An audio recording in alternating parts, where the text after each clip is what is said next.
ವೇದವಾಕ್ಯವನ್ನೆಲ್ಲ ಕನ್ನಡದಿ ಬೋಧಿಸುತ್ತ ಜನರ ವೇದ ಮತಿ ಕೆಡಿಸಿರುವ ಸಾಧು ನಿಜಗುಣಿಗೆ ಮಣಿಯುವೆನೋ ಸಾಧು ನಿಜಗುಣಿಗೆ ಮಣಿಯುವೆನೋ ನಿಜವನ್ನರಿಸುವ ಶ್ರೀ ನಿಜಗುಣಿಯ ಗ್ರಂಥವನ್ನು ನಿಜವಾಗಿ ಕೇಳಿ ನಿಜದೋಳ್ಮನ ಮೊಳಗಿಸುವ ಸುಜನರಿಗೆ ನಿತ್ಯ ನಮಿಸುವೆನೋ ಸುಜನರಿಗೆ ನಿತ್ಯ ನಮಿಸುವೆನೋ ಬದ್ಧ ಜೀವರಿಗೆಲ್ಲ ಅದ್ವೈತ ಬೋಧಾದಿ ಶುದ್ಧರನ್ನಾಗಿ ಗೈದ ಶ್ರೀ ಜಡೆ ಸಿದ್ಧಾರೂಢರಿಗೆ ನಟನಂತೆ ಸಿದ್ಧಾರೂಢರಿಗೆ ನಟನಂತೆ ಬಾಳ ಬಲವೇ ರಾತ್ಮಕ್ಕೆ ಸರಿ ಬಾಳ ಗರ್ಜನೆಗೆ ವದನಕ ಬಾಳ ಕೂಗುತ್ತಲಿರ್ಪರೆ ಶಾಸ್ತ್ರವೆಂಬುವ ನರಿಗಳು ಬಾಳ ಶಕ್ತಿಯ ಸಿಂಹ ಗರ್ಜನೆ ಬಾಳ ಕೇಳಿದ ಬಳಿಕ ಕೂಗವು ಬಾಳ ಕೇಳಲು ಬೇಕು ವೇದಾಂತೆಂಬ ಶಾಸ್ತ್ರವನ್ನು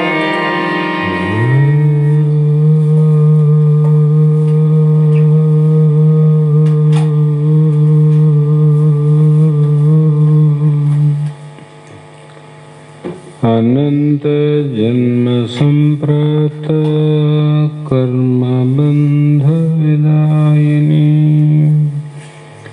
आत्मा ज्ञान प्रदानेन तस्मै श्री गुरुवे नमः। सिद्ध सद्गुरु पादाब्जं जननी जनकस्ततः तत्तोपदेशकर्तारं नत्वा भक्तिपुरस्सरम्। जगदादि जगद्गुरु अद्वैत सार्वभौम भक्तर मुक्तर कल्पवृक्ष कामधेनु ಸದ್ಗುರು ಸಿದ್ಧಾರೂಢ ಮಹಾಸ್ವಾಮಿಗಳ ಶ್ರೀ ಪಾದ ಪದ್ಮಗಳಿಗೂ ಆರೂಢ ಜ್ಯೋತಿ ಶಿವಪುತ್ರ ಮಹಾಸ್ವಾಮಿಗಳ ಶ್ರೀ ಪಾದಗಳಿಗೂ ಶ್ರೋತ್ರಿಯ ಬ್ರಹ್ಮನಿಷ್ಠ ಬ್ರಹ್ಮಲೀಲ ನಿರಂತರ ಜ್ಞಾನದಾಸೋಹಿಗಳಾದ ಸದ್ಗುರು ಬಸವಾನಂದ ಮಹಾಸ್ವಾಮಿಗಳ ಶ್ರೀ ಚರಣ ಕಮಲಗಳಿಗೂ ಅನಂತ ದೀರ್ಘದಂಡ ಪ್ರಣಾಮಗಳನ್ನು ಸಮರ್ಪಿಸುತ್ತ ಸದ್ಗುರು ಸಿದ್ಧಲಿಂಗಪ್ಪ ತಾತ ಕಪಗಲ್ ಇವರನ್ನು ಮನದೋಳು ಧ್ಯಾನಿಸುತ್ತ ತಮ್ಮೆಲ್ಲರಿಗೂ ವಂದಿಸುತ್ತ ಈ ದಿನ ಶ್ರೀಮನ್ ನಿಜಗುಣ ಯೋಗಿಗಳು ರಚಿಸಿದಂಥ ಪರಮಾರ್ಥ ಗೀತೆ ಎನ್ನುವ ಗ್ರಂಥದ 11ನೇ ಗತಿಯ ಜೀವನ್ಮುಕ್ತರ ಲಕ್ಷಣದ ಮೊದಲನೆಯ ಪೀಠಿಕೆ ಪ್ರಾರಂಭ. ನಿನ್ನೆ ದಿನ 10ನೇ ಗತಿಯ ಪರ್ಯಂತರವಾಗಿ ವಶಿಷ್ಠ ಮಹರ್ಷಿಗಳ ಉಪದೇಶವನ್ನು ಏಕಾಗ್ರ ಚಿತ್ತದಿಂದ ಆಲಿಸಿ ಭಕ್ತಿ ಭಾವದಿಂದ ಕೂಡಿದಂಥ ಶ್ರೀರಾಮಚಂದ್ರನು ಮತ್ತೆ ಗುರುಗಳನ್ನು ಕುರಿತು, ಹೇ ಸದ್ಗುರುನಾಥ, ಜಗತ್ತಿನಲ್ಲಿ ಪರಮಾತ್ಮನೊಡನೆ ಐಕ್ಯವಾಗಿ ಶರೀರಧಾರಿಯಾದಂಥ ಯೋಗಿ, ಪರಮಾತ್ಮನೊಡನೆ ಐಕ್ಯ ಆಗೋದು ಯಾವುದು ಅಂತ ನಾವು ಬಹಳ ವಿಚಾರ ಮಾಡಿ ತಿಳ್ಕೋಬೇಕು. ಪರಮಾತ್ಮನಲ್ಲೇ ಐಕ್ಯವಾಗುವುದು ದೇಹ ಅಲ್ಲ. ಪರಮಾತ್ಮನಲ್ಲಿ ಐಕ್ಯತೆಯಾಗುವುದು, ಪರಮಾತ್ಮನಲ್ಲಿ ಏಕತೆ ಹೊಂದುವುದು ಯಾವುದು ಅಂದರೆ ಅದು ಜೀವ ಪರಮಾತ್ಮನಲ್ಲಿ ಐಕ್ಯತೆ ಅಂದರು. ಜೀವನೇ ಪರಮಾತ್ಮ, ಪರಮಾತ್ಮನೇ ಜೀವಾತ್ಮ. ಅವರ ಜೀವಾತ್ಮ ಪರಮಾತ್ಮನಲ್ಲಿ ಐಕ್ಯ ಆದರೆ ದೇಹ ಆಗಿಲ್ಲ ಅಂತ ಅರ್ಥ ಆಯ್ತಲ್ಲ. ಘಟಾಕಾಶ ಮಠಾಕಾಶ ಮಹಾ ಆಕಾಶದಲ್ಲಿ ಲಯ ಆದರೆ ಘಟ ಮಠ ಹಾಗೆ ಆವಲ್ಲ, ತಿಳಿಲಿಕ್ಕೆ ಬರ್ತದಷ್ಟೆ.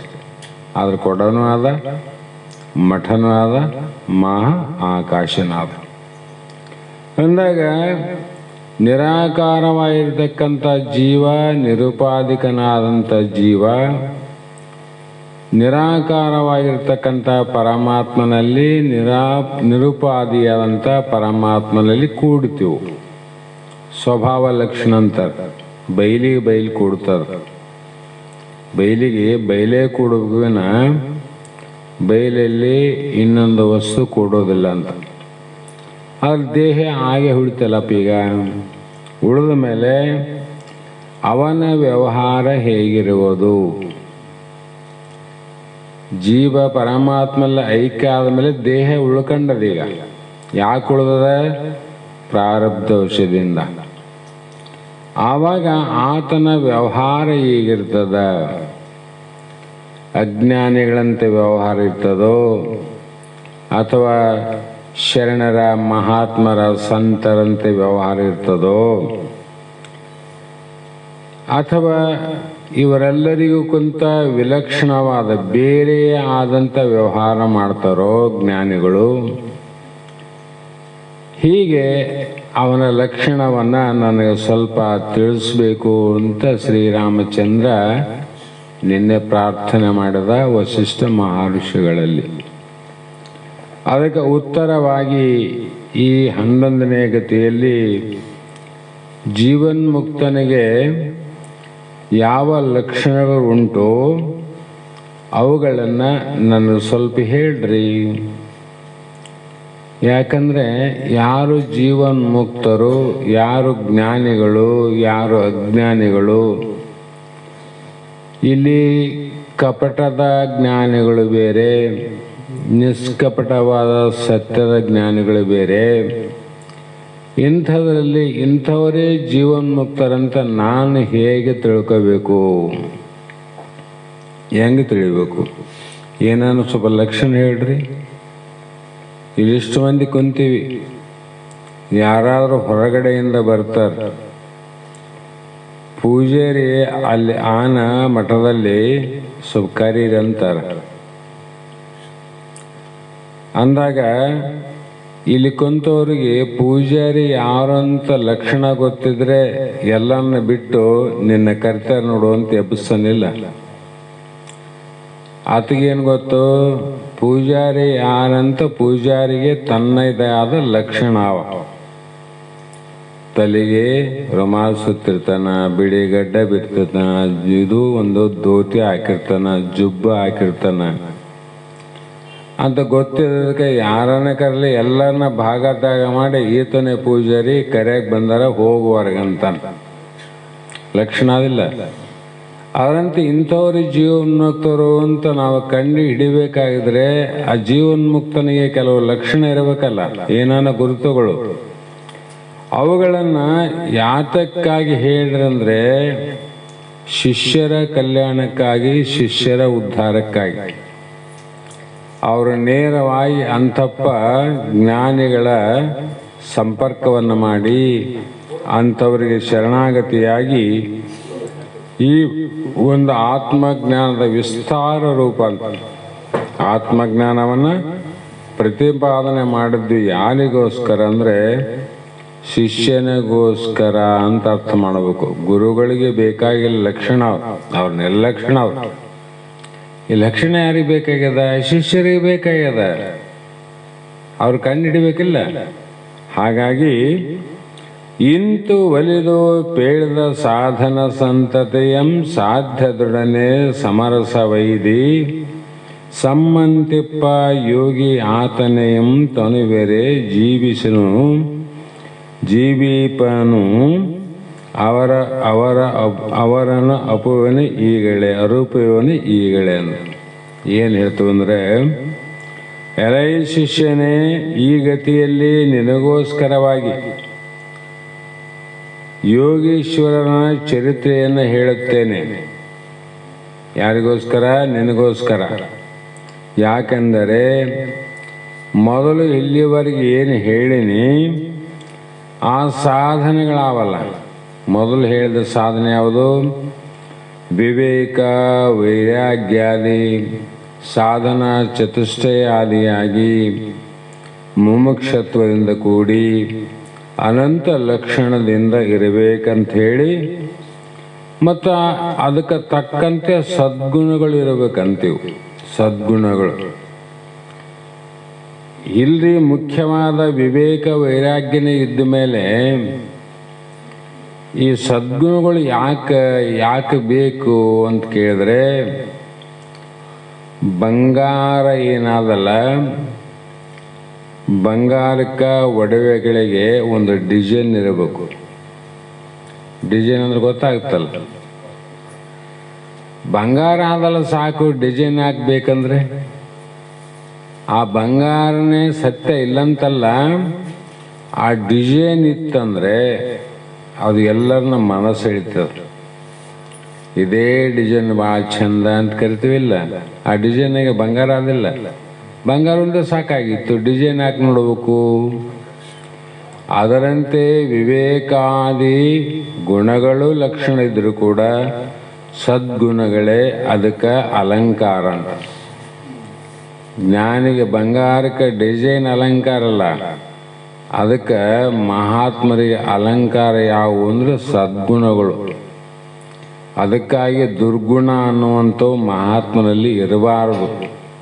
ಹೀಗಾಗಿ ಬ್ರಹ್ಮವನ್ನು ಅಪರೋಕ್ಷೀಕರಿಸಿಕೊಂಡು ಬ್ರಾಹ್ಮಿ ಸ್ಥಿತಿಯಿಂದಿರುತ್ತಾನೆ.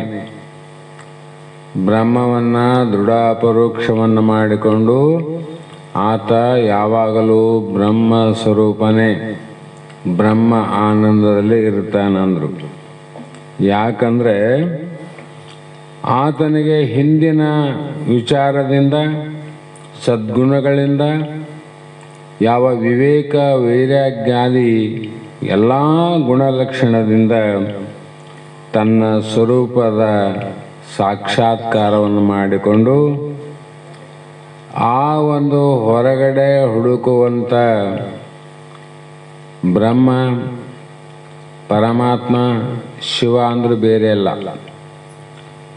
ಅದರ ಜೊತೆಗೆ ಇಹಲೋಕದಲ್ಲಿ ವಿಷಯಾದಿಗಳಲ್ಲಿ ಹುಡುಕಿ ಅದರಲ್ಲಿ ಆನಂದದ ಅಪೇಕ್ಷೆಯನ್ನು ಮಾಡಿ ಹೆಂಗ ಸೊಡರಿನ ಸುಡುವತನವ ಅರಿಯದೆ. ಒಂದು ಹುಳು ಏನು ಮಾಡ್ತದಂದ್ರೆ ಸಾಯಂಕಾಲ ಮಳೆಗಾಲದಲ್ಲಿ ಇದ್ದಕ್ಕಿದ್ದಂಗೆ ಹುಟ್ಟು ಬಿಡ್ತಾವೆ. ಹುಟ್ಟಿ ಎಲ್ಲಿಗೆ ಹೋಗೋದಿಲ್ಲ, ಹೊರಗೆ ಹೋಗೋದಿಲ್ಲ. ಸೀದಾ ಬೆಳಕೆ ಎಲ್ಲಿ ಅದ ಬೆಳಕಿನಲ್ಲಿ ಹೋಗ್ತಾವೆ. ಆ ಬೆಳಕು ಸುಡುತ್ತದಿಲ್ಲ, ಆದ್ರೆ ಅವಾಗ ಗೊತ್ತಿಲ್ಲ. ಇದು ಸಮೀಪ ಹೋದರೆ ಸುಡುತ್ತದ, ನನ್ನ ಕೊಲ್ತದ, ನನ್ನ ರೆಕ್ಕೆ ಉದುರಿ ಹೋಗ್ತವ, ನಾನು ನಾಶ ಆಗ್ತೀನಿ ಅಂತಕ್ಕಂಥದ್ದು ಗೊತ್ತಿಲ್ಲದೆ ಸೊಡರಿನ ಸುಡುವತನ ಅರಿಯದೆ. ಬೆಂಕಿ ಅದು ಸುಡ್ತದಂತ ತಿಳಿಲಾರ್ದ ಹುಳ ಹೋಗಿ ಮುಟ್ಲಿಕ್ಕೆ ಹೋಗಿ ಹೆಂಗೆ ಸತ್ತು ಹೋಗ್ತದೋ ಅದರಂತೆ ಅಜ್ಞಾನ ಅವಸ್ಥೆಯಲ್ಲಿ ನಾವು ಶಬ್ದ ಸ್ಪರ್ಶ ರೂಪ ರಸಗಂಧಾದಿಗಳು ಅವು ಏನು ಮಾಡ್ತಾವಂದ್ರೆ, ಸುಡೋದಂದ್ರೆ ಏನು, ಮನುಷ್ಯನೊಳಗೆ ದುಃಖ ಕೊಟ್ಟು ಸುಟ್ಟಂಗಂತ. ಬೆಂಕಿ ಹತ್ತಬೇಕಂತಲ್ಲ, ಅವು ಬೆಂಕಿ ಹತ್ತಿ ನಾಶ ಆಗ್ತಾವ. ಇವನು ಎದರಿಂದ ನಾಶ ಆಗ್ತಾನ ಅಂದರೆ ದುಃಖದಿಂದ ನಾಶ ಆಗ್ತಾನ. ಆಮೇಲೆ ಇದಕ್ಕಿಂತ ಹೆಚ್ಚಿಗೆ ಸುಖ ಇಲ್ಲಿಲ್ಲ ಅಂತ ಪರಲೋಕಕ್ಕೆ ಸಾಧನೆಯನ್ನು ಮಾಡಿಕೊಂಡು ಅಲ್ಲಿಯ ವಿಷಯಗಳನ್ನು ಭೋಗಿಸುವಾಗ ಕೂಡ ಅಲ್ಲಿ ಇದಕ್ಕಿಂತ ಹೆಚ್ಚಿನ ದುಃಖ ಅದ. ಅಲ್ಲಿ ಸಾತಿಶಯ, ಕ್ಷಯ, ಪತನ ದೋಷಗಳ ದೋಷ ಅವಿಲ್ಲ ಅಲ್ಲಿ. ಅದನ್ನ ಪಡಿಬೇಕಾಯ್ತು. ಸ್ವರ್ಗಲೋಕದ ಭೋಗವನ್ನು ಸುಖವನ್ನು ಪಡಿಬೇಕಾಗಿದ್ರೆ ಇಲ್ಲಿ ನೀನು ಎಷ್ಟು ಪುಣ್ಯ ಕಾರ್ಯಗಳನ್ನು ಮಾಡಬೇಕು ಅದು ವಿಚಾರ ಮಾಡು. ಈ ಕೂದಲುಗಳಿಗೂ ಸಾಮಾನು ಕೊಡ್ತಾರ, ರೊಕ್ಕಕ್ಕೂ ಸಾಮಾನು ಕೊಡ್ತಾರೆ. ಎರಡು ಒಂದೇ ಅವನು. ಕೂದಲೂ ಕೊಡ್ತಾರ, ವಸ್ತು ಸಿಗ್ತಾವ. ಇಷ್ಟು ಕೂದಲು ಕೊಟ್ರೆ ಏನು ಚಾಕ್ಲೇಟ್ ಮಾಡಿ ಗರಿ ಕಟ್ತಿದ್ರು ಅವಾಗ ಸಣ್ಣ ಹುಡುಗರಾಗ. ಏನ ಬೆಲ್ಲ, ಚಾಪಡಿ, ಸಕ್ಕರೆ ಕೊಡಂದ್ರೆ ಕೊಡ್ತಾರೇನು? ಕೊಡೋದಿಲ್ಲಲ್ಲ. ಮತ್ತು ಇಲ್ಲಿ ಮಾಡೋದಕ್ಕೆ ಆಗದೆ ಸಾಮಾನ್ಯ ಪುಣ್ಯ ಕಾರ್ಯಗಳನ್ನು ಮಾಡಿ ವಿಶೇಷವಾದ ಸ್ವರ್ಗ ಲೋಕದ ಭೋಗ ಕೊಡಂದ್ರೆ ಕೊಡಂಗಿಲ್ಲ. ಕೂದಲು ಮಾರವನಿಗೆ ಇಷ್ಟು ಜ್ಞಾನ ಅದಂದ್ರೆ ಪರಮಾತ್ಮನಿಗಿಲ್ಲೇನು? ನೀನೇನು ನಿನಗ ಅವ್ರು ಒಂದೇ ಹೇಳ್ಯಾರ, ಕೊಟ್ಟಿದ್ದು ತನಗೆ ಬಚ್ಚಿಟ್ಟಿದ್ದು ಪರರಿಗೆ. ಏನು ಮಾತಿಟ್ಟದ ವಿಶೇಷಣ ಶಬ್ದ ಒಂದಾದ ಕೊಟ್ಟಿದ್ದು ಅಂದ್ರವ್ರು. ಆ ವಚನದಲ್ಲಿ ವಿಶೇಷಣ ವಾಕ್ಯ. ನೀನು ಏನು ಕೊಟ್ಟಿದ್ದೆ ಆ ಕೊಟ್ಟದ್ದೇ ನಿನಗೆ ವಾಪಸ್ ಬರ್ತಂದ್ರವ್ರು. ಅದಕ್ಕೆ ಕೆಲವು ಶಾಸ್ತ್ರಗಳಲ್ಲಿ ವಿಶೇಷವಾಗಿ ಬರೆದಾರ. ಅನ್ನದಾನ ಮಾಡಿದವನಿಗೆ ಏನು ಪ್ರಾಪ್ತಿ ಆಗ್ತದೆ, ಧನದಾನವನ್ನು ಮಾಡಿದವನಿಗೆ ಏನು ಪ್ರಾಪ್ತಿ ಆಗ್ತದೆ, ಬಂಗಾರ ಬೆಳ್ಳಿಯನ್ನು ದಾನ ಮಾಡಿದವನಿಗೆ ಏನು ಪ್ರಾಪ್ತಿ ಆಗ್ತದೆ, ಏನು ವಾಪಸ್ ಬರ್ತದೆ. ಭೂದಾನವನ್ನು ಮಾಡಿದವನಿಗೂ, ವಸ್ತ್ರದಾನ ಮಾಡಿದವನಿಗೂ, ಗೋದಾನ ಮಾಡಿದವನಿಗೂ, ಕನ್ಯಾದಾನ ಮಾಡಿದವರಿಗೂ ಏನು ಬರ್ತದಂದ್ರೆ ಅವೇ ವಾಪಸ್ ಬರ್ತಾವ. ಕೊಟ್ಟಿದ್ದೇ ಬರ್ತದ ನೋಡಿ. ಕೊಡಲಾರ್ದು ಎಂದು ಬರಂಗಿಲ್ಲ. ಆ ಒಂದು ವಿಚಾರದಲ್ಲಿ ಭೂಮಿಯನ್ನ ದಾನ ಮಾಡಲ್ಲ ಮೊದಲು ಮಹಾತ್ಮರು. ಎಷ್ಟೋ ಜನ ಮೊದಲೆಲ್ಲ ದಾನದಿಂದ ಅದುವೆಲ್ಲ ಗುಡಿ, ಗೋಪುರ, ಮಠ, ಮಂದಿರ ಎಲ್ಲ ಊರವರು ಆಸ್ತಿವಂತರು ಭೂಮಿಯನ್ನು ದಾನ ಮಾಡಿ ಹೋಗಿರಲ್ಲ. ಅವರಿಗೆ ಮುಂದಿನ ಜನ್ಮದಲ್ಲಿ ರಾಜರಾಗಿ ಹುಟ್ಟುವರಂತೂ ಬರೆದಾರ. ಏನಾಗ್ತಾರೆ? ರಾಜನಿಗೆ ಸ್ವಲ್ಪ ಅದನ್ನ ಜಾಗ, ಲೆಕ್ಕ ಇಲ್ಲದಷ್ಟು ಜಾಗ, ಲೆಕ್ಕ ಇಲ್ಲದಷ್ಟು ಕೊಟ್ಟದ್ದು ಸ್ವಲ್ಪ, ಬರೋದು ಬಹಳ ಅದ. ಅದೇನೇ ಇರಲಿ, ಇಷ್ಟೆಲ್ಲ ಮಾಡಿ ಪಡೆದರೂ ಕೂಡ ಅವು ನಿಜವಾದ ಆನಂದ ಅಲ್ಲಲ್ಲ. ಆನಂದ ಅಲ್ಲ. ಇದೆ ಅಂತ ಹುಳ ಅಲ್ಲಿಗೆ ಹೆಂಗೆ ಬಂತು, ಇವನು ಅಲ್ಲಿ ಇದೆ ಅಂತ ಇಲ್ಲಿಂದ ಅಲ್ಲಿಗೆ ಹೋಗ್ಯಾನ ನೋಡ್ರಿ. ಅಲ್ಲಿಗೂನೇತು ದುಃಖ ಮೂರಿದು ಆರಾದು ಸಾತಿಶಯ ಕ್ಷಯ. ಅಂದರೆ ಪಡಿಬೇಕಾಗಿದ್ರೆ ಭಾಳ ನಾವು ಅದರ ಸಾಧನೆಯನ್ನು ಮಾಡಬೇಕು. ಅದರಂತೆ ನಡೆ ನುಡಿಯನ್ನು ತಂದುಕೊಂಡು ಆ ಪ್ರಕಾರ ಕಾರ್ಯ ಮಾಡಿದಾಗ ಸ್ವರ್ಗಲೋಕ. ಇಷ್ಟೆಲ್ಲ ಕಷ್ಟಪಟ್ಟು ಪ್ರಯತ್ನ ಮಾಡಿ ಎಲ್ಲ ಮಾಡಿದ್ವಿ. ಭೂದಾನ ಮಾಡಿದೀವಿ, ಗೋದಾನ ಮಾಡಿದೀವಿ, ವಸ್ತ್ರದಾನ ಮಾಡಿದೀವಿ, ಎಲ್ಲ ದಾನ ಮಾಡಿವಿ ಅಂತ ತಿಳ್ಕೊ. ಎಲ್ಲ ದಾನದ ಪ್ರತಿಫಲವೇ ಆ ಲೋಕದ ಭೋಗ. ಅದಾದ ಸ್ಥಿರವಾಗಿ ಅದೇನು ಇಲ್ಲ. ಯಾಕೆಲ್ಲಂದ್ರೆ ಕ್ಷೀಣೆ ಪುಣ್ಯ ಮತ್ತು ಲೋಕ ವಿಶಂತಿ. ಅಲ್ಲಿ ಕೆಲವು ದಿನ ನಿನ್ನ ಭೋಗವನ್ನು ಮುಗಿಯುವವರೆಗೂ ಕೆಲವು ದಿನ ಅಲ್ಲಿ ಇಟ್ಟುಕೊಂಡು ನಂತರದಲ್ಲಿ ನಿನ್ನನ್ನು ಹೇಗೆ ಹೊಗಿತಾರೆ ಅಂದರೆ ಹೇಳಿರಲ್ಲ, ತಲೆಯನ್ನ ಕೆಳಗೆ ಮಾಡಿ ಕಾಲನ್ನ ಮೇಲೆ ಮಾಡಿ ಒದ್ದು ಕಳಿಸ್ತಾರಂತವ್ರು. ಒದ್ದು ಕಳಿಸ್ತಾರ ಅಂದರೆ ನಾವೆಷ್ಟು ಪಾಪ ಮಾಡಿವಂತ ಅರ್ಥ ಮಾಡಬೇಕು. ಪೂಜೆ ಮಾಡಿ ಕಳಿಸ್ತಾರ, ಶಾಲು ಸನ್ಮಾನ ಮಾಡ್ತಾರ, ಒಂದು ಏನಾನ ಬಿರುದನ್ನು ಕೊಟ್ಟು ನಮ್ಮನ್ನು ಇಲ್ಲಿ ಕಳಿಸ್ತಾರಂದ್ರೆ ಅದನ್ನು ಪ್ರಯತ್ನ ಮಾಡಬಹುದು. ಬಂದ ಮೇಲೆ ತೋರ್ಸಕ್ಕೆ ಬರ್ತದೆ, ನಾನು ಸ್ವರ್ಗಲೋಕದಲ್ಲಿ ಅಲ್ಲಿ ನನಗೆ ಪ್ರಶಸ್ತಿ ಕೊಟ್ಟಾರ ನೋಡ್ರಿ ಅಂತ. ಒದ್ದು ಕಳಿಸ್ತಾರಂದ್ರೆ ಅದನ್ನು ಹೇಳಿದರೆ ಇಲ್ಲಿದ್ದವರು ಮತ್ತೊಂದೇಟು ಓದಿತಾರ. ನೀನು ಹೊದಿಸಿಕೊಳ್ಳುವಕ್ಕೆ ಅಲ್ಲಿಗೆ ಯಾಕೆ ಹೋಗಿದ್ದು? ಇಲ್ಲೇ ಸಾಕಷ್ಟು ಮಂದಿ ಒದಿತಿದ್ದೀವಿ. ಅಂಥ ಕಾರ್ಯ ಮಾಡಕ್ಕೆ ಇಷ್ಟು ಕಷ್ಟಪಟ್ಟು ಅಲ್ಲಿಗೆ ಯಾಕೆ ಹೋಗಿದ್ದಂತ ಪ್ರಶ್ನೆ ಮಾಡ್ತಾರಲ್ಲ, ಅದು ಕ್ಷೀಣೆ ಪುಣ್ಯ. ಮತ್ತೆ ಎಲ್ಲಿಗೆ ಬರ್ತದೆ? ತಾರಾಮಂಡಲದಿಂದ ಅನಂತ ಮಾರ್ಗವಾಗಿ ಪಂಚಮಹಾಭೂತಗಳ ಆಕಾಶ, ವಾಯು, ಅಗ್ನಿತತ್ವ, ಜಲತತ್ವ, ಭೂಮಿ ತತ್ವದಿಂದ ಧಾನ್ಯಗಳ ರೂಪಾಗಿ ಆ ಧಾನ್ಯಗಳ ಮುಖಾಂತರವಾಗಿ ಎಲ್ಲಿ ಬಂದು ಮತ್ತೆ ನೀನು ತಾಯಿಯ ಗರ್ಭದಲ್ಲಿ ರಕ್ತ ಆಯಿತು, ತಂದೆಯ ಗರ್ಭದಲ್ಲಿ ವೀರ್ಯ ಆಯಿತು, ಅದು ಬೀಜ ಆಯಿತು, ಇದು ಭೂಮಿ ಆಯಿತು. ಇವೆರಡರ ಸಂಘದಿಂದ ಒಂದು ಬೆಳೆ ಆಯ್ತು ನೋಡ್ರಿ. ಮಹಾತ್ಮರು ಒಂದು ಮಾತು ಹೇಳ್ತಾರೆ, ಭೂಮಿಯ ಸಂಘ ಇಲ್ಲದೆ ಬೀಜ ಮೊಳಕೆ ಒಡೆಯದು ಅನ್ನು. ನೀವು ಬೀಜ ಮನೆಯಾಗ ಆವಂದ್ರೆ 4 ವರ್ಷ ಕೆಡಲಾರ್ದಂಗ ನೀವು ಜಾಕೆ ಮಾಡಿದ್ರು ಕೂಡ 5ನೇ ವರ್ಷದಲ್ಲಿ ಅದು ಮೊಳಕೆ ಬರಂಗಿಲ್ಲ. ಮನೆಗಿಟ್ರೆ ಅದು ಮೊಳಕೆ ಆಗಬೇಕಾಗಿದ್ರೆ ಯಾರು ಸಂಘ ಮಾಡಬೇಕು? ಭೂಮಿಯ ಸಂಘದಿಂದಲ್ಲದೆ ಬೀಜ ಮೊಳಕೆ ಒಡೆಯೋದು ಬರೋದಿಲ್ಲ. ಇಲ್ಲ, ಇನ್ನೊಂದು ವರ್ಷ ಇಟ್ಟರೆ ಕೆಟ್ಟು ಹೋಗ್ತದೆ ಅಷ್ಟೆ. ಏನಾಯಿತು? ಧಾನ್ಯ ಬೀಜ ಆಯಿತು, ಭೂಮಿಯ ಸಂಘದಿಂದ ಆ ಬೀಜವೇ ಬೆಳೆ ಆಯ್ತು ನೋಡ್ರಿ. ಅದೇ ಬೀಜ ಬೆಳೆ ಆಗ್ಯದ. ಮನೆಗಿಟ್ರೆ ಯಾಕಾಗಲಿಲ್ಲ? ಆಗೋದಿಲ್ಲ ಅಂತದ್ದು, ಸಂಘ ಬೇಕು. ಅದಕ್ಕಾಗಿ ತಾತನ ವೀರ್ಯ ಅಂತ ಬರದಲ್ಲ ಹಿಂದೆ, ಆ ವೀರ್ಯದಿಂದನೇ ಬೀಜ ಅಲ್ಲದು, ಅದರಿಂದನೇ ಉತ್ಪತ್ತಿ ಆಗ್ಬೇಕಾಗಿತ್ತಲ್ಲ. ಬೀಜ ಅದೇ ಇಲ್ಲ, ಧಾನ್ಯನೇ ಬೀಜ, ಇಲ್ಲಿ ವೀರ್ಯನೇ ಬೀಜ. ಆದರೆ ಒಂದು ಉತ್ಪತ್ತಿ ಬೆಳೆ ಆಗಬೇಕಾಗಿತ್ತಲ್ಲ, ಆಗಿಲ್ಲಲ್ಲ, ಆಗೋದಿಲ್ಲ. ಯಾಕಂದರೆ ಭೂಮಿಯ ಸಂಘದಿಂದಲ್ಲದೆ ತಾಯಿಯ ಗರ್ಭ ಭೂಮಿ ಇದ್ದಂಗದ. ಆ ಬೀಜ ಅಲ್ಲಿ ಬಿದ್ದಾಗ ಅದೇ ಏನಾಯಿತು? ಮೊಳಕೆ ಆಯಿತು.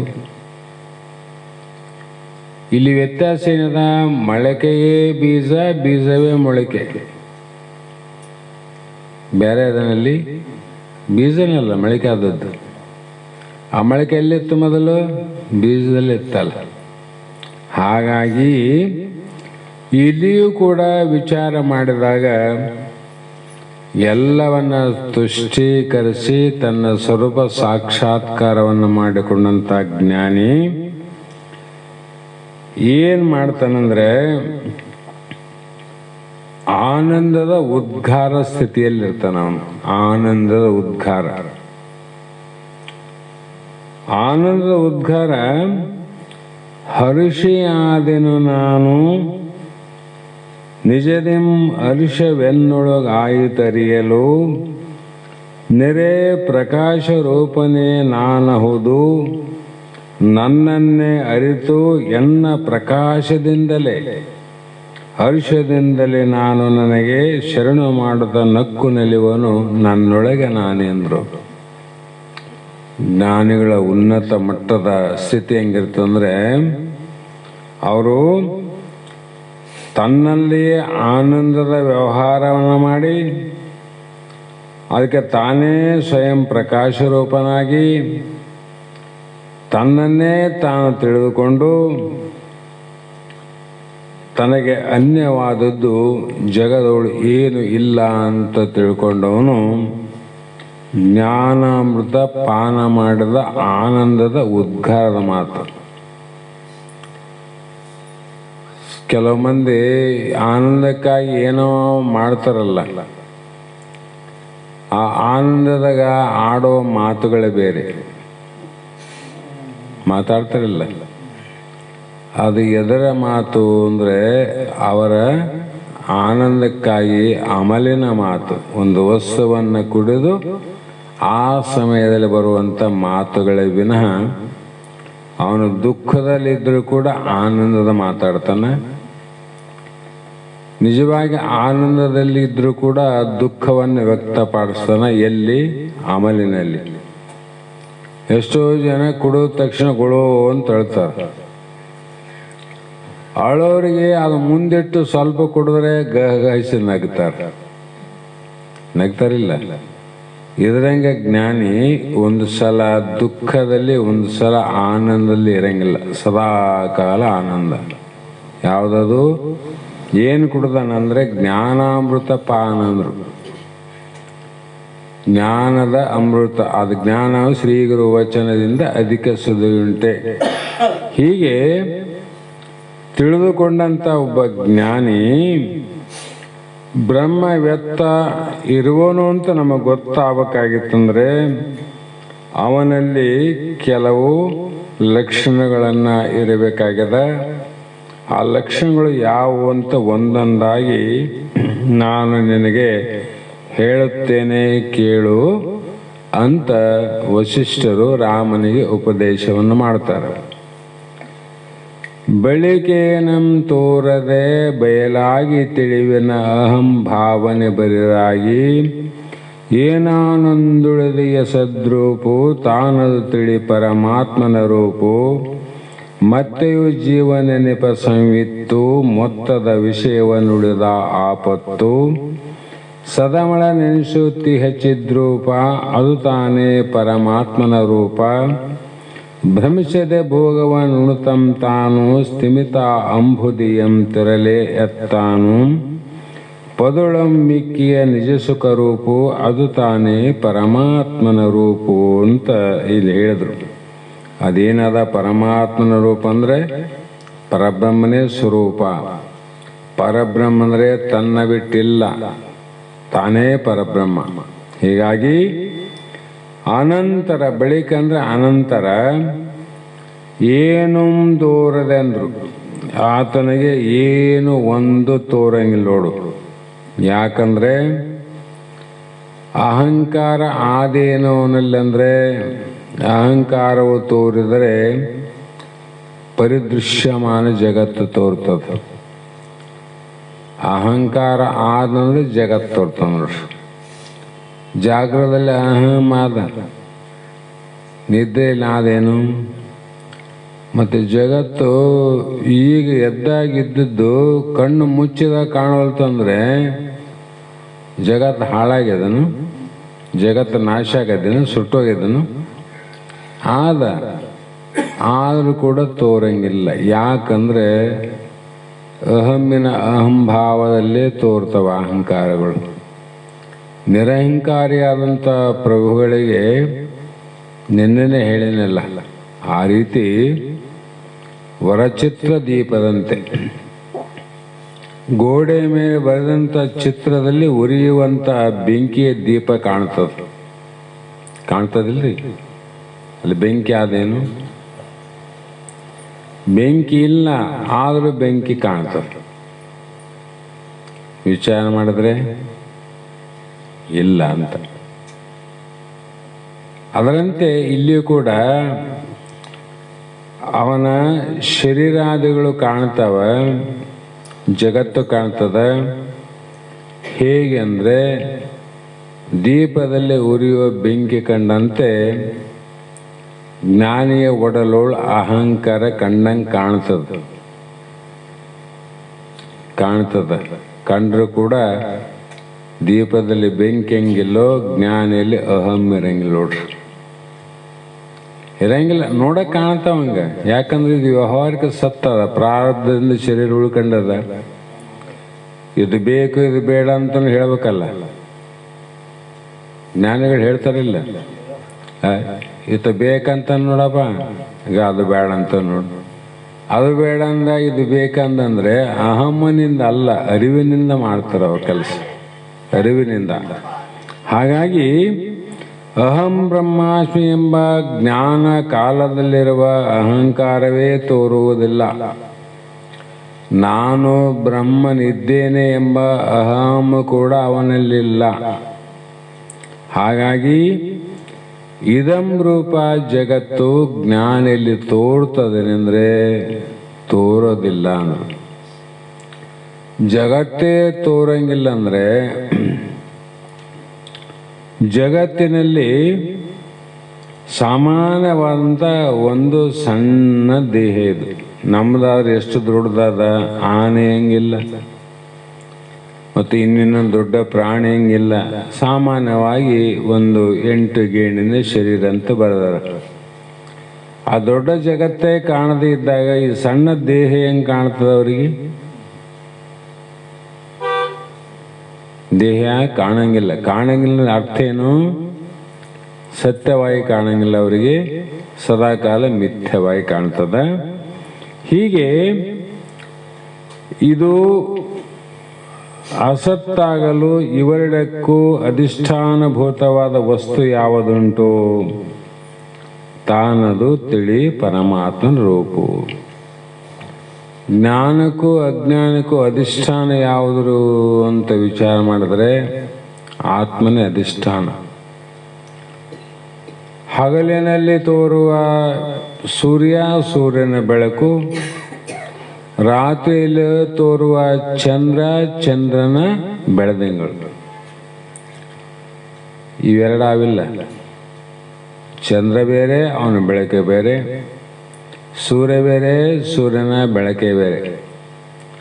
ಇವೆರಡು ಎಲ್ಲಿ ತೋರ್ತಾವ ಅಂದ್ರೆ ಆಕಾಶದಲ್ಲಿ ತೋರ್ತಾವ. ಚಂದ್ರನಿಗೊಂದು ಆಕಾಶ, ಸೂರ್ಯನಿಗೊಂದು ಆಕಾಶ ಬೇರೆ ಬೇರೆ ಇಲ್ಲ.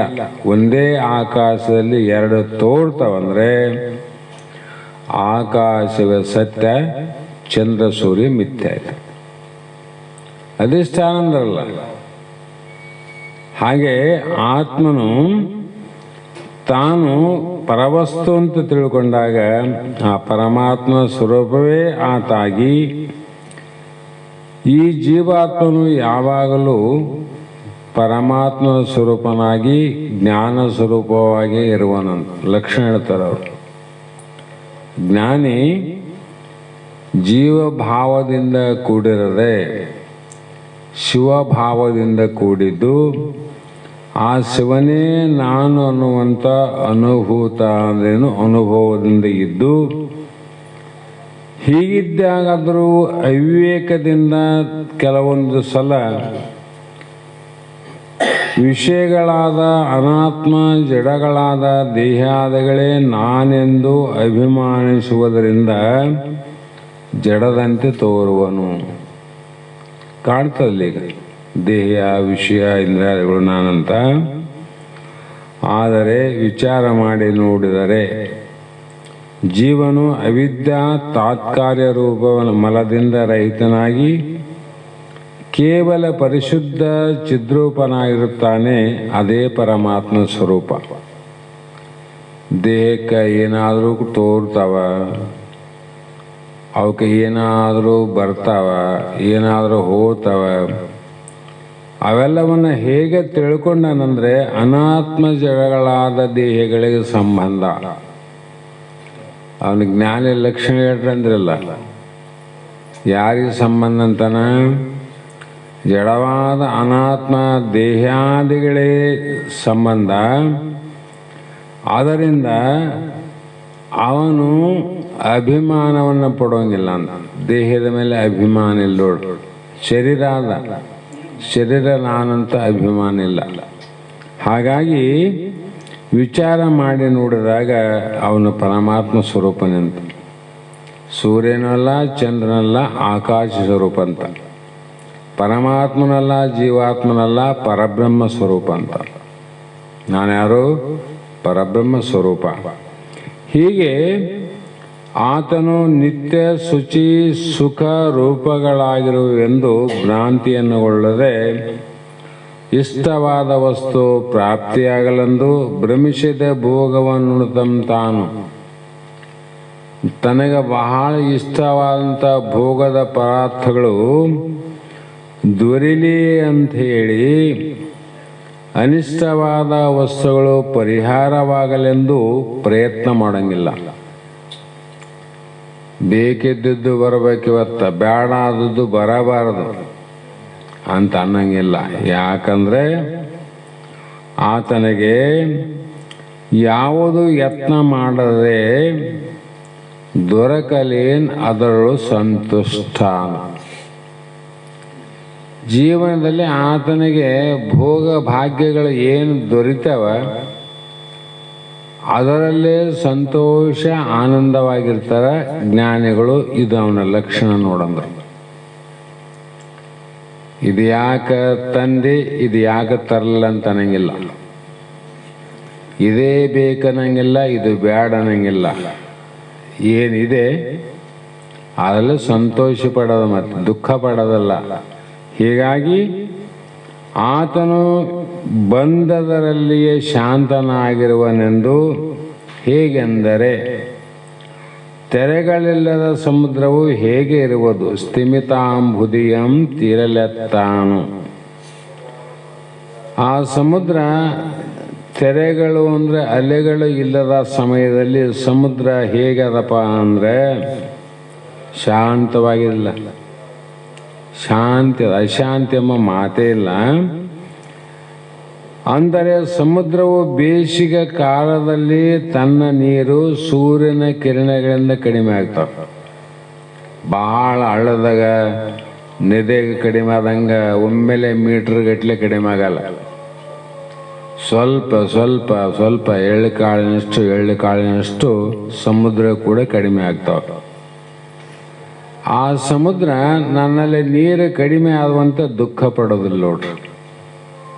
ನೀರು ಕಡಿಮೆ ಆದ ನನ್ನಲ್ಲಿ ಅಂತ ದುಃಖ ಪಡ್ತದೇನು? ಮಳೆಗಾಲದಲ್ಲಿ ಗಂಗಾ, ತುಂಗ, ಕಾವೇರಿ ಅನಂತ ನದಿಗಳಿಂದ ತುಂಬಿದಾಗ ಹರ್ಷವನ್ನು ಪಡೋದಿಲ್ಲ. ಹೆಚ್ಚಿಗೆ ಅದು ಭಾಳ ಸಂತೋಷ ಪಡಂಗಿಲ್ಲ. ಅಂದ್ರೇನು? ಅದ್ರಾಗ ಅಗಲುವುದು ಕೂಡುವುದು ಎರಡರ ಕಲ್ಪನೆ ಇಲ್ಲ ಅಂತ ಅರ್ಥ ಮಾಡಬೇಕು ಲಕ್ಷ್ಯಾರ್ಥದಲ್ಲಿ. ಸಮುದ್ರಕ್ಕೆ ಅಷ್ಟೇ ಹೋಗ್ಬಾರ್ದು. ಯಾರು ಕೂಡಿದ್ರು ಕೂಡ ಕೂಡೋದಂದ್ರೆ ನಮ್ಮ ಜೊತೆಗೆ ಬಂದು ಸೇರ್ತಾರಲ್ಲ, ಹುಡ್ತಾರಿಲ್ಲ ನಮ್ಮ ಹಿಂದಾಗಲಿ ಮುಂದಾಗಲಿ. ಅದು ಭೋಗ ಇರ್ಬೋದು, ಭಾಗ್ಯ ಇರ್ಬೋದು, ಅಥವಾ ಸಂತತಿ ಇರ್ಬೋದು, ಸಂತಾನ ಇರ್ಬೋದು, ಸಿರಿತನ ಇರ್ಬೋದು, ಬಡತನ ಇರ್ಬೋದು. ಅವರಿಗೆ ಕಡಿಮೆ ಆಯಿತು ಒಂದಂದರೆ ದುಃಖ ಪಡಂಗಿಲ್ಲ, ಹೆಚ್ಚಾಯ್ತು ಅಂತ ಆನಂದ ಪಡಂಗಿಲ್ಲ ನೋಡ್ರಿ. ಅದು ಅವರಿಗೆ ಒಂದು ರೀತಿ ನನಗನ್ಸ್ತದ ಜ್ಞಾನಿಗಳಿಗೆ ಎಣಿಕೆನೇ ಮಾಡಂಗಿಲ್ಲ ಅಂತ ಅನಿಸ್ತದೆ. ಎಣಿಸಿದ್ರಲ್ಲ ಹೆಚ್ಚಾಯ್ತ ಕಡಿಮೆ ಆಯ್ತು. ಈಗ ನೋಡ್ರಿ, ಜೋಬ್ಯಾಗಂದಿಷ್ಟು ಅಕ್ಕ ಅಂತ ಇಟ್ಕೋರಿ, ನೀವು ಎಣಿಸುತ್ತಾ ಹೋದಂಗೆಲ್ಲ ಎಲ್ಲಿವರೆಗೆ ಎಣಿಕೆ ಮಾಡ್ತೀರಿ ಅಲ್ಲಿವರೆಗೂ ಹೆಚ್ಚು ಕಡಿಮೆ ಲೆಕ್ಕ ನಿಮ್ಮ ತಲೆಗೆ ಬರ್ತದೆ. ಅದು ಹೆಚ್ಚು ಹೆಂಗನಾಗಲಿ ಕಡಿಮೆ ಹೆಂಗನಾಗಲಿ, ಒಟ್ಟು ಹೆಚ್ಚು ಕಡಿಮೆ ಬಳಸಿದಾಗ ಕಡಿಮೆ ಆಗ್ತದ, ಗಳಿಕೆ ಆದಾಗ ಕೂಡ್ತದಲ್ಲ. ಇವನ್ ಲೆಕ್ಕ ಮಾಡ್ಕೊಂತ ಹೋದ್ರೆ ತಲೆ ಕೆಟ್ಟು ಹೋಗ್ತದಿಲ್ಲ. ಹೆಚ್ಚಾದಾಗ ಆನಂದ ಪಡ್ತದ, ಕಡಿಮೆ ದುಃಖ ಪಡ್ತದ. ಅಂದರೆ ಜ್ಞಾನಿಗಳಿಗೆ ಎಣಿಕೆನೇ ಇರಂಗಿಲ್ಲ ಅಂತವ್ರಿಗೆ. ಬಂದದ್ದು ಬಂತು, ಹೋದದ್ದು ಐತಿ.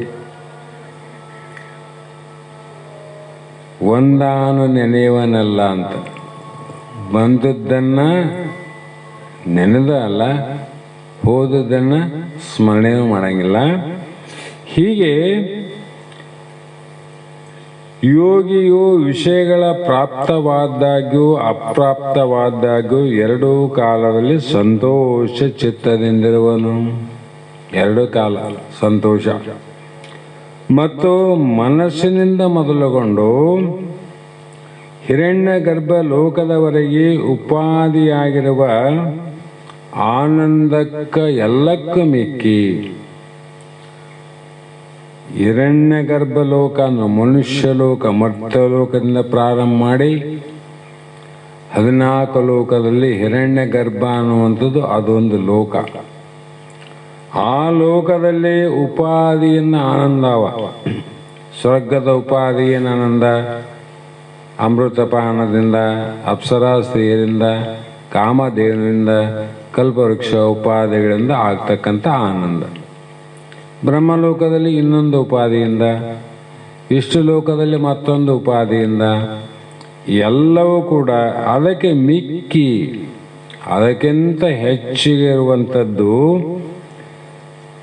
ಎಷ್ಟು ಪಾಲು ಹೆಚ್ಚಿಗಾದಂದ್ರೆ 100 ಪಾಲು ಅಂತ ಬರ್ತಾರೆ.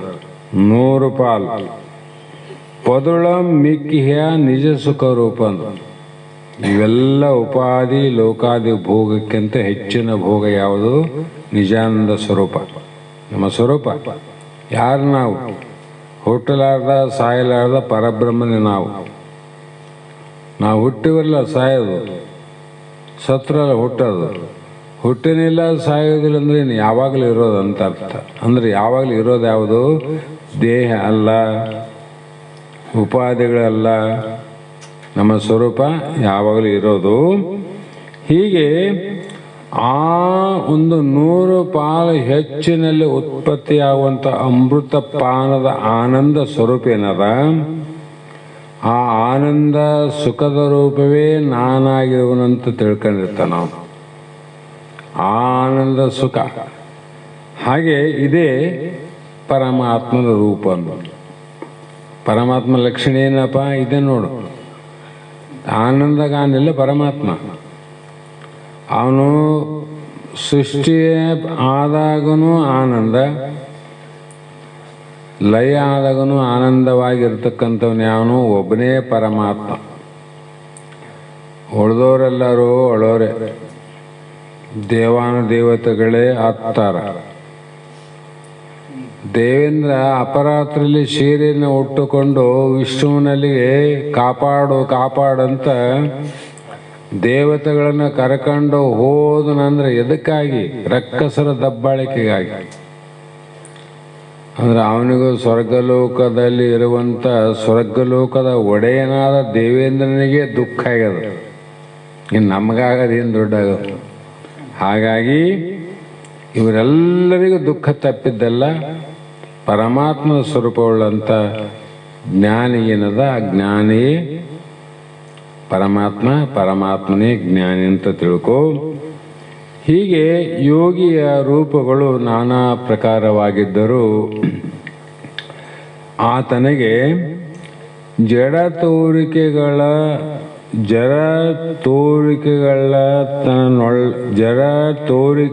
ತನ್ನೊಳ್ಳೊಡೆ ಅಡಗೀತೆಂಬ ಭಾವನೆಯುಡಗಿ ಉದಿಶಿಯ ಸಲ ನಿತ್ಯ ದ್ವಯರೂಪು, ಅದು ತಾನೇ ಪರಮಾತ್ಮನ ರೂಪು. ಬಗೆಯಿಂದ ಅಖಿಳ ಆಕಾರದಿ ತೋರ್ಪ, ಬಗೆಯದು ಕೆಡೆ ತಾನೂರ್ವನೆ ತೋರ್ಪ.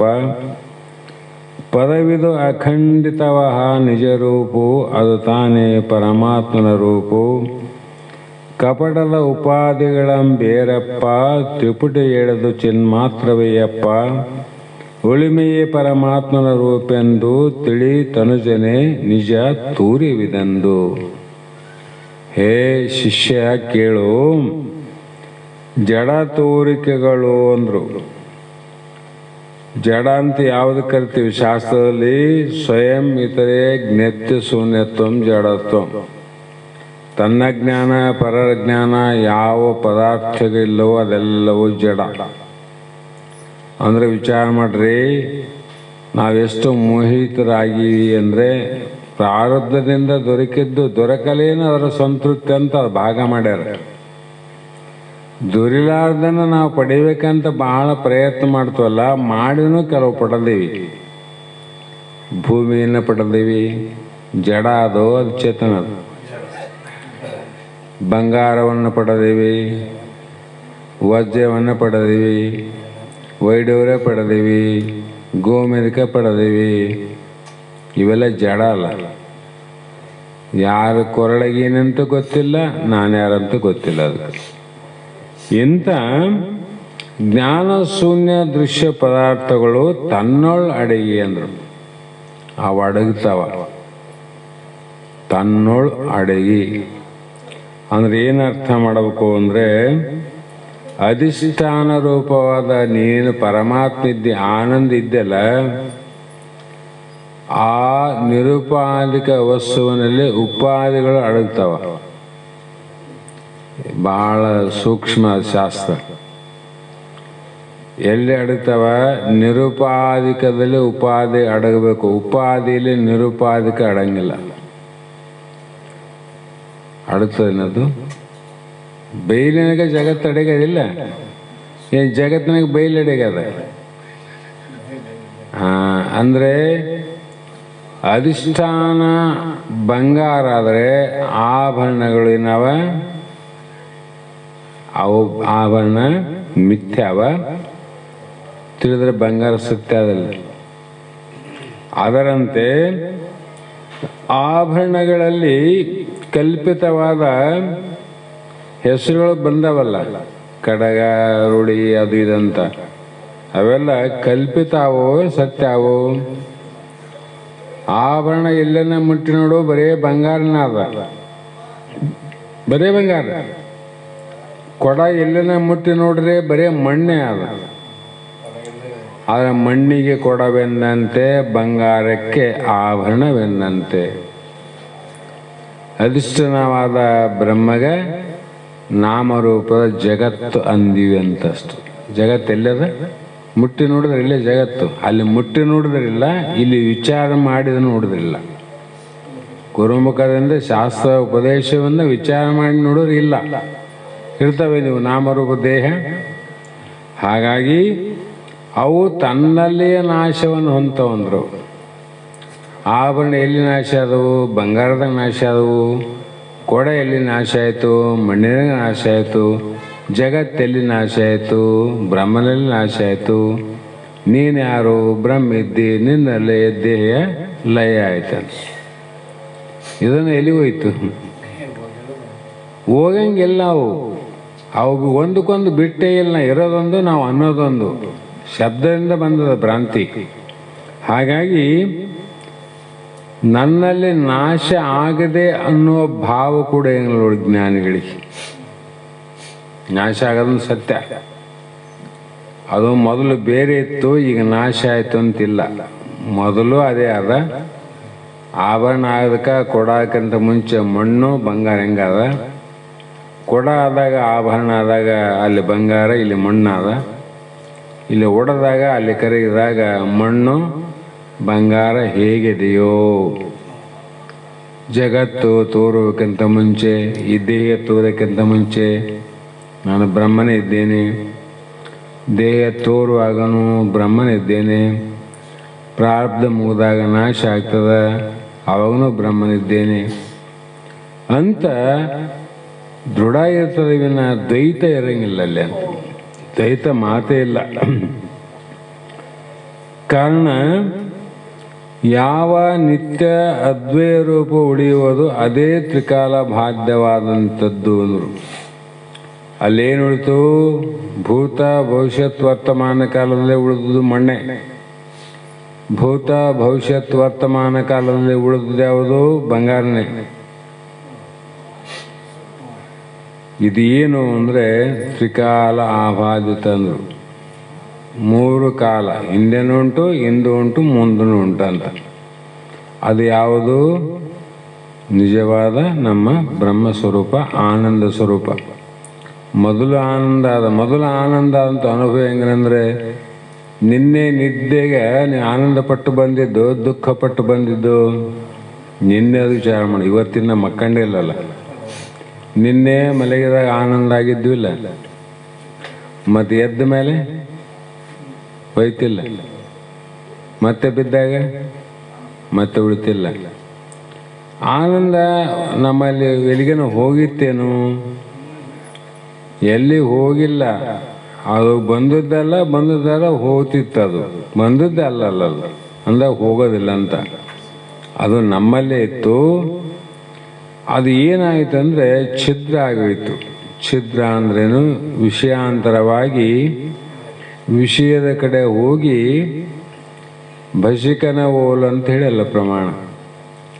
ನಾಯಿ ಎಲೆವನ್ನು ಕಡಿದು ತನ್ನ ಹಲ್ಲಿಂದ ಸೋರೋ ರಕ್ತವನ್ನೇ ಎಲೆವಿಂದ ಅಂತ ತಿಳ್ಕೊಂಡು ಭ್ರಮೆಗೊಳಗಾಗೋದಿಲ್ಲ.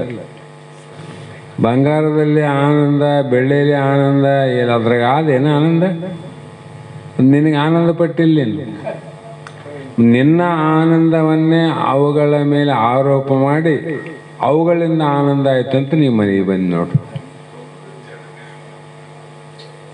ಇದರಂತೆ ಅಂತ ಮಹಾತ್ಮ ಹೇಳ್ತಾರೆ. ಅದೇ ಸ್ವಪ್ನದಲ್ಲಿ ತಾನೊಬ್ಬನಿದ್ದರೂ ಭಾವನೆಯಿಂದ ಅನೇಕ ರೂಪವಾಗಿ ತೋರುವನು. ಹಾಗೆ ಸ್ವಪ್ನದಲ್ಲಿ ಎಷ್ಟು ಮಂದಿ ಇದ್ರಿ ನೀವು? ಒಬ್ಬನೇ ಇದ್ದಿ. ಇದ್ರೂ ಕೂಡ ಭಾವನೆಯಿಂದ ಅನೇಕ ರೂಪಾಗಿ, ಅನೇಕ ರೂಪಾದಿ, ಹೆಂಡತಿ ಉಪಾದಿಯಿಂದ ಗಂಡಾದಿ, ಮಗನ ಉಪಾದಿಯಿಂದ ತಂದೆ ಆದಿ, ಮೊಮ್ಮಗನ ಉಪಾದಿಯಿಂದ ತಾಯಿ ಆದಿ, ತಂಗಿ ಉಪಾಧಿ ಬಂದಾಗ ಅಣ್ಣಾದಿ, ಅಣ್ಣನ ಉಪಾಧಿ ಬಂದಾಗ ತಮ್ಮಾದಿ. ಇಷ್ಟು ಆಗಕ್ಕೆ ಅಷ್ಟು ಮಂದಿ ಯಾರೇನಲ್ಲಿ? ಸ್ವಪ್ನದಲ್ಲಿ ನೀನು ಒಬ್ಬನಿದ್ದು ಅನೇಕ ಆದಂಗ ಆಯ್ತಲ್ಲ. ಆದರೂ ಕೂಡ ಇಲ್ಲಿ ಸುಳ್ಳು ಹೇಗೆ? ಅನೇಕ ಸುಳ್ಳು, ಏಕ ಸತ್ಯ. ಅಲ್ಲಿ ಏಕವಾಗಿರೋದು ಯಾವುದು? ಏಕಂ ಏವಂ ಅದ್ವಿತೀಯಂ ಪರಬ್ರಹ್ಮ. ಸ್ವಗತ ಭೇದ, ಸಜಾತಿ ಭೇದ, ವಿಜಾತಿ ಭೇದ ರಹಿತವಾದದ್ದೇ ಏಕ. ಆ ಏಕದಿಂದ ಅನೇಕ ಹುಟ್ಟ್ಯಾವ. ಓಂಕಾರ ಅನ್ನುವಂಥ, ಓಂ ಅನ್ನುವಂಥ ಬೀಜಾಕ್ಷರದಿಂದ ಮನೆಯೇ ಹೇಳಿನಲ್ಲದು ಏನೇನು ಹುಟ್ಟಿದವು, ಹೇಗೆ ಹುಟ್ಟಿದವು, ಅವೆಲ್ಲ ತೆಗೆದು ಮತ್ತೆ ಅದ್ರೊಳಗೆ ಹಾಕ್ರಿ ನೋಡಮ್ಮ. ಅದಕ್ಕೆ ಅವರು ಓಂ ಬರುವಾಗ ಒಳಗೆ ಹೊಟ್ಟೆಗೊಂದು ಪೂಜೆ ಇಡ್ತಾರೆ. ಅಲ್ಲಿಂದ ಹೊರಗೆ ಬಂದವ ಓಸು ಒಳಗೆ ಹಾಕಿದ್ರಲ್ಲಿ ಏನು ಉಳಿತದ? ಓಮ ಉಳಿತದ. ಅದು ಒಂದರಿಂದ ಅನೇಕ ಆಗಿದ್ದವು. ಅವು ಅನೇಕವನ್ನು ಅದ್ರೊಳಗೆ ಹಾಕಿಬಿಡು, ಒಂದೇ ಉಳ್ಕಂಥದ್ದು, ಭಾಳ ಇಲ್ಲ ಅಲ್ಲಿ. ಅದರಂತೆ ಒಬ್ಬ ಪರಬ್ರಹ್ಮನಿಂದ, ನೀನೇನು ಪರಬ್ರಹ್ಮನಿದ್ದಿ, ನಿನ್ನಿಂದ ಅನೇಕ ಆಗ್ಯವನು. ನಿನ್ನ ಭ್ರಾಂತಿ, ನಿನ್ನ ಭ್ರಮೆಯಿಂದ ಜೀವ ಒಬ್ಬನಾದ, ಪರಮಾತ್ಮ ಒಬ್ಬನಾದ, ಜಗತ್ತು ಒಂದಾಯಿತು, ಮಾಯೆ ಒಂದಾಯಿತು, ಮಹಾತತ್ವ ಒಂದಾಯಿತು, ಜ್ಞಾನೇಂದ್ರಿಯ ಯಾವುದು, ಕರ್ಮೇಂದ್ರಿಯ ಯಾವುದು, ಪ್ರಾಣಾದಿಗಳಾದವು, ಎಷ್ಟಾಗ್ಯಾವ? ಅನೇಕ ಆಗ್ಯಾವ. ಆ ಅನೇಕವನ್ನ ಹಿಂಗೆ ಹೆಂಗ ಆಕ್ಯ ಅಂತ ಹೋದಂಗೆ ನೇತಿ ನೇತಿ ಶೇಷಿತಂ ಶಾಸ್ತ್ರಂ. ಒಂದೊಂದು ತೆಕ್ಕ ಅಂತ ಹೋದ್ಮೇಲೆ ಏನು ಉಳಿತದೆ? ತೆಗೆಯಲಿಕ್ಕೆ ಬಾರದಿರುವಂಥ ಓಂ ಮಂದಿ ಉಳಿತದೆ. ಅದರಂತೆ ತೆಗೆಯಲಿಕ್ಕೆ ಬಾರದಂತೆ ನಾವು ವಿಚಾರ ಮಾಡಿ ಮಾಡಿ ಒಂದೊಂದು ತೆಕ್ಕ ಅಂತ ಇದು ನೀನಲ್ಲ ನೀನಲ್ಲ ನೀನಲ್ಲ ನೀನಲ್ಲ ಅಂತ ತೆಗಿತಾ ಹೋದಾಗ ತೆಗೆಯಲಿಕ್ಕೆ ಬಾರದೇ ಇರುವಂಥದ್ದು ಒಂದು ಉಳಿತದಲ್ಲ, ಆ ಉಳಿದ ಉಳಿಮೆಯೇ ನೀನು. ಅದು ಉಳಿದ ನಾನು, ಅದನ್ನ ತೆಗಿಯಕ್ಕೆ ಬರಂಗಿಲ್ಲ. ಹಾಗಾಗಿ ಅದೇ ನಿನ್ನ ಪರಬ್ರಹ್ಮ ಸ್ವರೂಪವನ್ನು ತಿಳಿದು ಅಂತಃಕರಣ ಅಥವಾ ಅವಿದ್ಯಾ ಮಾಯ ಉಪಾಧಿಗಳಿಂದ ಬೇರೆಯಾಗಿರುವಂಥ ಒಳೆಮೆಯೇ ಪರಮಾತ್ಮ ರೂಪಂದು ತಿಳಿ ತನುಜನೆ ನಿಜ ತೂರಿವಿದಂದು. ಇಂಥ ಸ್ವರೂಪವೇ ನಾನು ಆಗಿದ್ದೇನೆಂತ ತಿಳಿದು ಆ ಜೀವನ್ಮುಕ್ತ ಅನುಸಂಧಾನ ಮಾಡ್ತಾನೆ. ಯಾವಾಗಲೂ ಅದರ ಸ್ವರೂಪ ವಿಚಾರ ಮಾಡಿ ಅದರಲ್ಲೇ ಉಳಿಯುವಂತ ಮಾಡ್ತಾನೆ, ಅದನ್ನು ಬಿಟ್ಟು ಇನ್ನೊಂದು ಮಾಡಂಗಿಲ್ಲ. ಅದಕ್ಕೆ ಏನಂತ ಕರೆದ್ರು ಶಾಸ್ತ್ರದಲ್ಲಿ? ತೂರ್ಯಾವಸ್ಥೆ ಅಂತಲ್ಲದೆ ಮುಂದೆ ತೂರ್ಯಾವಸ್ಥೆಯಲ್ಲಿದ್ದುಕೊಂಡ ಸ್ವರೂಪವನ್ನು ಅನುಸಂಧಾನ ಮಾಡಲಿಕ್ಕೆ ಸುಪ್ತನಂತೆ ಕಂಡುಬರುವವನು ಅಂದರೆ ಸ್ವತಃ ಆಗಲಿ ಅನ್ಯರಿಂದಾಗಲಿ ಉತ್ಥಾನನಾಗುತ್ತೇನೆಂದು ಹೇಳುತ್ತಾರೆ. ಒಂದೊಂದು ಸಲ ಸ್ವತಃ ಹೊರಗೆ ಬರ್ತಾನೆ, ಇನ್ನೊಂದು ಸಲ ಪರರ ಇಚ್ಛಾ ಅನಿಚ್ಛಾ ಪರೇಚ್ಛಾ ಪ್ರಾರಬ್ಧ ಅಜ್ಞಾನಿ. ಆ 3ರಿಂದ 4 12 ಪ್ರಕಾರ ಪ್ರಾರಬ್ಧ ಬರೆದರೆ ಯಾರಿಗೆ? ಜ್ಞಾನಿ. ನಮ್ಮ ಪ್ರಾರಬ್ಧ ಏನು ಹೇಳ್ತಾರೆ? ಜ್ಞಾನಿಗಳ ಪ್ರಾರಬ್ಧದು ಅದನ್ನು ತೂರ್ಯಾವಸ್ಥೆಯಲ್ಲಿ ಇದ್ದುಕೊಂಡೇ ಸ್ವರೂಪಾನುಸಂಧಾನ ಮಾಡ್ತಾನೆ ನೋಡ್ರಿ. ಮನೆಯಲ್ಲಿ ಇದ್ದು ಮಹಾದೇವನನ್ನು ನೋಡೋದು, ದೇವಾಲಯಕ್ಕೆ ಹೋಗಿ ದೇವರನ್ನು ನೋಡೋದು. ಅಲ್ಲಿ ಹೋಗಿ ನೋಡಿದ, ಇವನಿಲ್ಲಿ ಕುಂತಲ್ಲೇ ನೋಡಿದ. ಎಷ್ಟೇ ವ್ಯತ್ಯಾಸ. ಅಲ್ಲಿ ಹೊರಗೆ ನೋಡಿದ್ದನು ಅದೇ, ಇಲ್ಲಿ ಒಳಗೆ ನೋಡೋನು ಅದೇ. ಹೀಗಾಗಿ ಆತನಿಗೆ ಯಾವುದೇ ಬಾಹ್ಯ ವ್ಯವಹಾರಗಳಿಲ್ಲದೆ ತನ್ನಲ್ಲಿ ತನ್ನ ನಿಜವನ್ನು ನೋಡುವುದು. ಇದೇ ಅವನ ಕಾರ್ಯ ಆಗಿರ್ತದೆ ಅಂತ ಹೇಳ್ತಾ ಇಲ್ಲಿ ಸಮಯ ಆಗ್ಯದ. ನಾಳೆ ದಿನ ಪುನಃ ವಿಚಾರ ಮಾಡೋಣ ಅಂತಕ್ಕಂಥ ಮಾತನ್ನು ಹೇಳ್ತಾ, ನಿನ್ನೆ ದಿನ ನಾವು ಹೇಳುವಾಗ ನೀರಮಾನಿ ಶ್ರೀಮಠದ ಸದ್ಗುರು ಬಸವಾನಂದ ಮಹಾಸ್ವಾಮಿಗಳ ಶಿಷ್ಯರು ಆದಂಥ ನಮ್ಮ ಯಲ್ಲಾಲಿಂಗ ಮಹಾರಾಜರ ತಾಯಿಯವರು ಮಾತೋಶ್ರೀಯವರು ನಿನ್ನೆ ತಮ್ಮ ಭೌತಿಕ ದೇಹವನ್ನು ಬಿಟ್ಟಿದ್ದರು. ಅದರ ನಿಮಿತ್ತವಾಗಿ ಇವತ್ತು ಅಂತಿಮ ಸಂಸ್ಕಾರ ಕಾರ್ಯ ಇದ್ದ ಕಾರಣ ಭಾಳಷ್ಟು ಜನ ಅಲ್ಲಿ ಆಗಮಿಸಿ ಆ ಕ್ರಿಯೆಯಲ್ಲಿ ಭಾಗವಹಿಸಿದ್ದಾರೆ. ನಾವು ಕೂಡ ಅವರ ಒಂದು ಅಗಲಿದ ದೇಹ ಅಗಲ ನಿಮಿತ್ತವಾಗಿ ಎಲ್ಲ ವೇದಾಂತ ಬೆಳಗದ ಸದ್ಗುರು ಬಸವಾನಂದರ ಸರ್ವ ಶಿಷ್ಯ ಮಠದ ಬಳಗದ ವತಿಯಿಂದ ಅವರಿಗೆ ತಾತ್ಕಾಲಿಕವಾಗಿ ಒದಗಿ ಬರುವಂಥ ದುಃಖವನ್ನು ಭರಿಸುವಂಥ ಶಕ್ತಿ ಸದ್ಗುರು ಬಸವಾನಂದ ಮಹಾಸ್ವಾಮಿಗಳು ಆ ಕುಟುಂಬಕ್ಕೆ ಆಶೀರ್ವದಿಸಲಿ ಅಂತಕ್ಕಂಥ ಮಾತನ್ನು ಹೇಳ್ತಾ ಈಗ ಮಂಗಲ ಗೀತೆಯನ್ನು ಹಾಡಿದ ನಂತರ ಬರಿ ಸದ್ಗುರುವಿನ ಮೇಲೆ ಶಿವ ಸಾಂಬನ ಮೇಲೆ ಸುರಾಡಿರಿ ಹುಟ್ಟಿದ ಕ್ಷಣ ಬಂದು ಸುರಾಡಿರಿ ಹುಟ್ಟಿದ ಕ್ಷಣ ಬಂದು ದೇವರೆಂದೆನಿಸಿದ ಜೀವನ್ ಮುಕ್ತನ ಮ್ಯಾಲ ಹೂವ ಸುರಾಡಿರಿ. ಸದ್ಗುರುವಿನ ಮೇಲೆ ಶಿವ ಸಾಂಬನ ಮೇಲೆ ಹೂವ ಸುರಾಡಿ ಒಳವರಗನ್ನದೆ ಒಳಬಾಚಿ ಜ್ಯೋತಿಗೆ ಒಳವರಗನ್ನದೆ ಒಳಬಾಚಿ ಜ್ಯೋತಿಗೆ ಬೆಳಗೋ ಪ್ರಕಾಶನ ತಿಳಿದ ಮೈಮನ ಮ್ಯಾಲ ಹೂವ ಸುರಾಡಿರೆ.